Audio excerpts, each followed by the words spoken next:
ఉదాహరణ మాకు చెప్పిన విషయాలు, తెలిసిన విషయాలు, కాల్ రికార్డ్స్ కూడా మా దగ్గర ఉన్నాయి.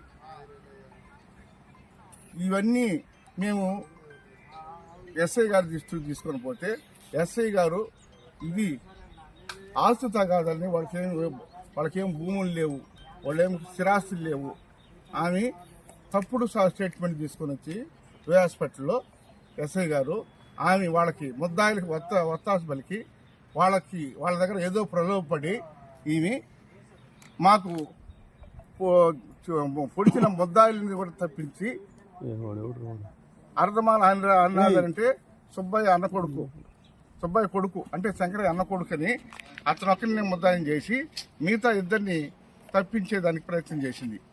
ఈ విషయంలో మేము ఈ నాయకులు మాకు న్యాయం చేయకపోయినా ఈ దళిత నాయకులు ఈ దళిత కమిషన్ ఎస్సీ కమిషన్ పెట్టాం.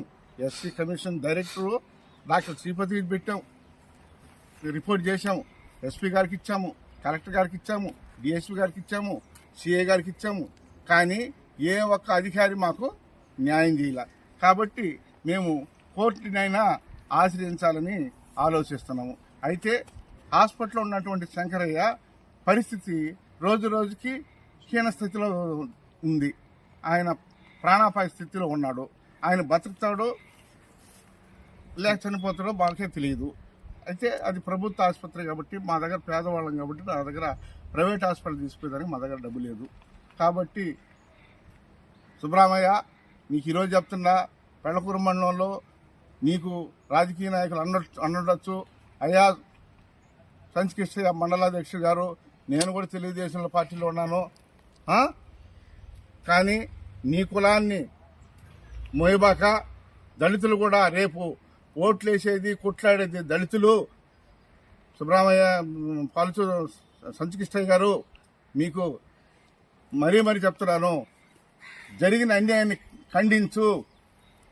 ఎమ్మెల్యే గారు, మీరు ఒక దళిత ఎమ్మెల్యే గారు, మీకు డాక్టర్ బిఆర్ అంబేద్కర్ పెట్టినటువంటి ఈ రిజర్వేషన్లో తమరు ఎమ్మెల్యేగా ఎన్నికైనారు, మంచి పేరుంది. కానీ ఈ అర్థమాల విషయంలో తమరు జోక్యం చేసుకుని ఇక మీదట ఇంకా మా కత్తులు ఇప్పటి వరకు కత్తులతో జరిగినాయి, ఇక గొడ్డళ్ళు గండ్రగొడ్డలు కూడా రావచ్చు. కాబట్టి దయచేసి అమ్మ ఎమ్మెల్యే గారు, మీకు విన్నవించుకుంటున్నానమ్మా, హృదయపూర్వకంగా విన్నవించుకుంటున్నాను.